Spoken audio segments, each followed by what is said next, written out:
वालों को देखा तो संसार वालों ने देना चालू करा। अगर मेरे महाकाल को देख लेते तो वो भी देना चालू कर देता, वो भी तो देता। संसार वाले कुछ और दे रहे हैं, संसार वाले तो दिए, उठाए ने जूता मार दिया, चप्पल मार दी ने, अपशब्द कह दिया, ताने दे दिए। संसार वाले तो ना जाने क्या दे, उसका कोई भरोसा नहीं है। पर यदि वही दृष्टि तुमने जैसे दूसरे को देखा, एक टकटकी लगाकर देखा, एक ध्यान लगाकर, एक निगाह से देखा, तो संसार वालों ने दिया। अगर वही निगाह, वही टकटकी, वही ध्यान अगर परमात्मा पर दिया होता, वही टकटकी, वही दृष्टि, वही नेत्र तुमने अगर भगवान को दिए होते, तो मेरा भगवान भी देना चालू करता और इतना देता कि तुमसे बटोरा नहीं जाता।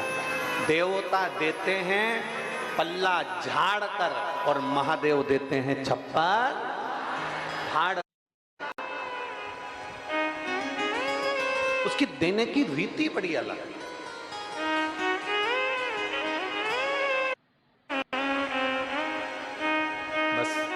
आप उस परमात्मा को निहार कैसे रहे,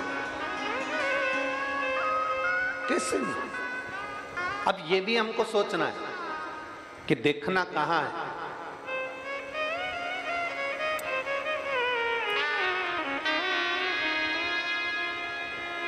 जब विशेष शरीर में अगर कोई रोग उत्पन्न हो जाता है, बहुत शरीर के अंदर अगर कोई बहुत बड़ी बीमारी हो जाती है, बहुत बड़ा रोग हो जाता है, बहुत तकलीफ आने लगती है, बहुत तकलीफ। डॉक्टर ने कह दिया कमर का गुरिया खसक गया, डॉक्टर ने कह दिया तुम नीचे नहीं बैठ पाओगे, डॉक्टर ने कह दिया तुम्हारी ये हड्डी बढ़ गई है, यह हड्डी का ऑपरेशन करना पड़ेगा। डॉक्टर से जांच करवाते रहो और साथ में एक प्रयोग करते रहो।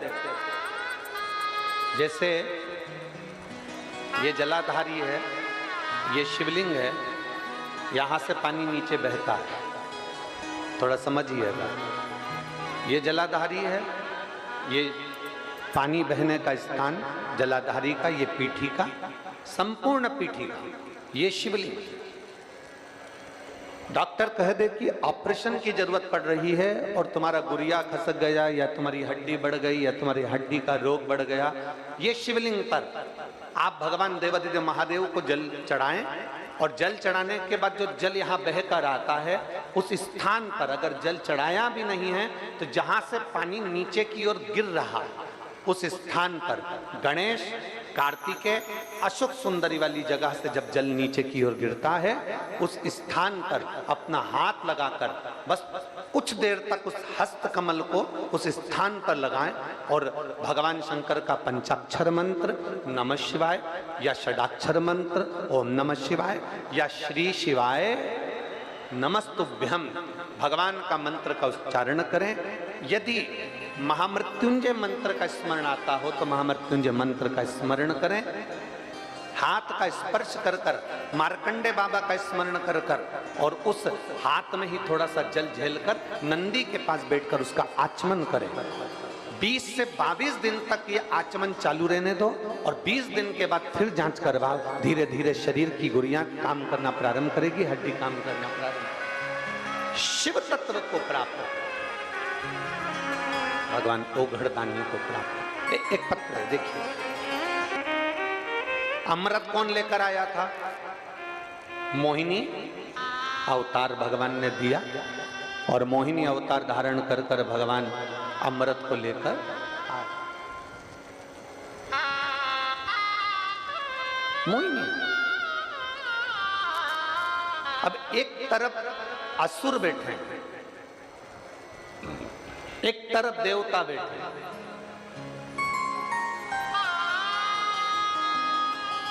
अमृत किसको मिला? बोलो, जम के बोलो जल्दी से। असुरों को मिला, किसको मिला? देवताओं।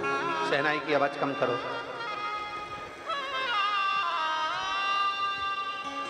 अमृत किसको मिला? देवता।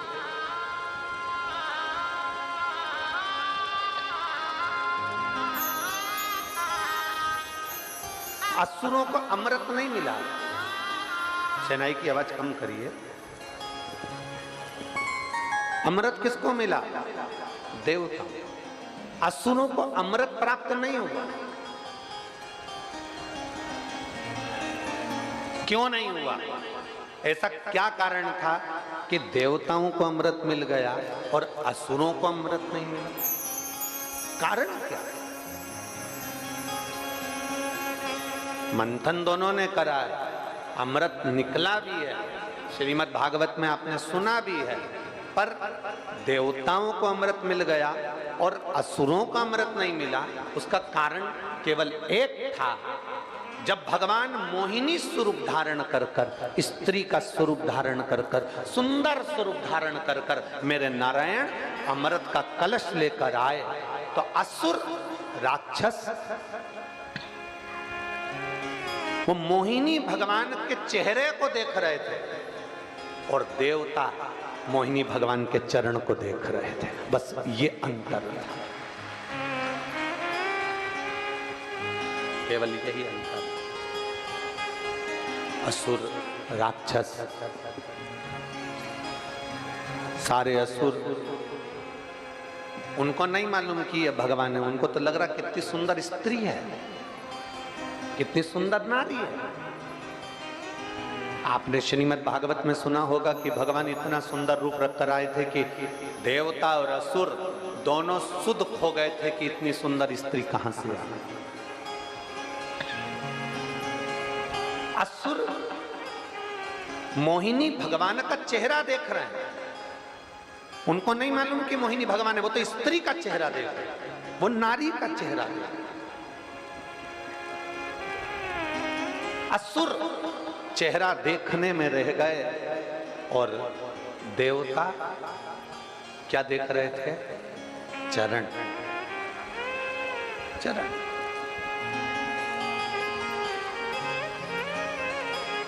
शिव महापुराण की कथा कहती है, किसी पर स्त्री का चेहरा देखने से अच्छा है उसके चरणार बिंद को नमन करो, उसके चरण को देख। पर स्त्री, पर नारी, कभी किसी पर नारी का चेहरा देखने से अच्छा है कि उसके चरण देख। और ये भरी सभा लगी, सभा लगी हुई थी, देवता असुर दोनों बैठे हुए थे। असुर चेहरा देखने में रह जाते हैं और देवता भगवान के चरण देखने में। स्त्री है, उनको भी नहीं मालूम कि ये भगवान है, वो तो चरण देख रहे हैं, चरण।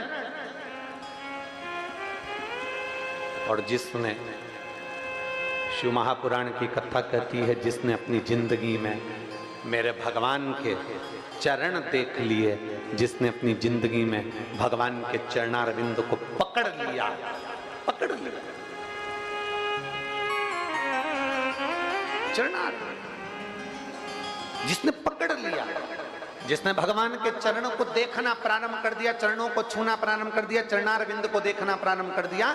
किसी भी मंदिर में, भगवान के शिवालय में, देवालय में, कहीं पर भी जाओ, आप किसी भी मंदिर में पहुंचिए, अगर आते आते आप उस मंदिर की सीढ़ी को, आप उस मंदिर की चौखट को, आप उस मंदिर के शिखर को दर्शन करते, शिखर का दर्शन क्यों करते?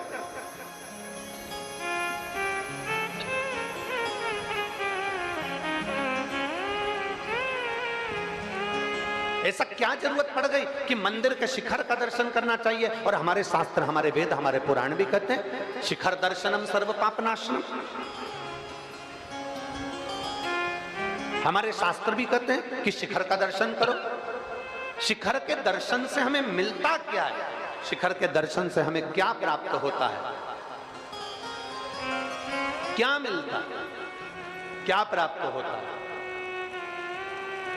कहा मंदिर 25-50 करोड़ का बनवा लो, मंदिर 100-200 करोड़ का बनवा लो, मंदिर 1000 करोड़ का बनवा लो, पर मंदिर का पूरा मंदिर बनाने के बाद अगर उस मंदिर पर शिखर नहीं है, वो तांबे का, वो पीतल का, वो शिखर छोटा सा उस मंदिर पर अगर नहीं है, तो वो करोड़ों का मंदिर भी मान्य नहीं है।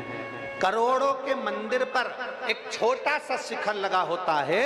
ये हमारा सनातन धर्म कहता है कि मेरे भोलेनाथ भी इस प्रेरणा को देते हैं, करोड़ों लोगों से तुम्हारा संबंध हो, अरबपति खरबपति और दुनिया के सारे धनपतियों से तुम्हारा संबंध हो। और शिव पुराण की कथा कहती है छोटा सा शिखर ऊपर भगवान ने रखा, उसी तरह छोटे से छोटे व्यक्ति को भी ऊपर रखना, तो तुम भी उन्नति की सीढ़ी पर चढ़। छोटे से छोटे व्यक्ति उन्नति की सीढ़ी पर चढ़।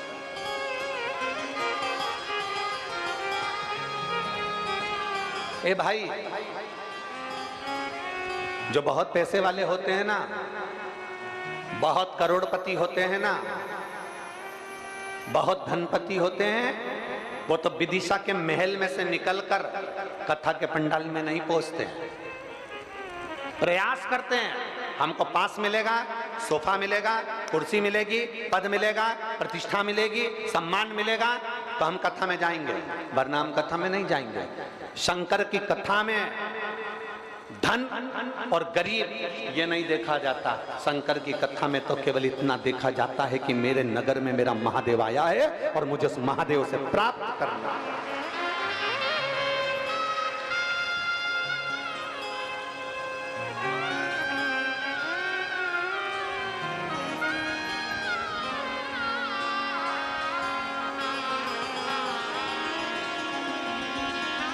मेरे महादेव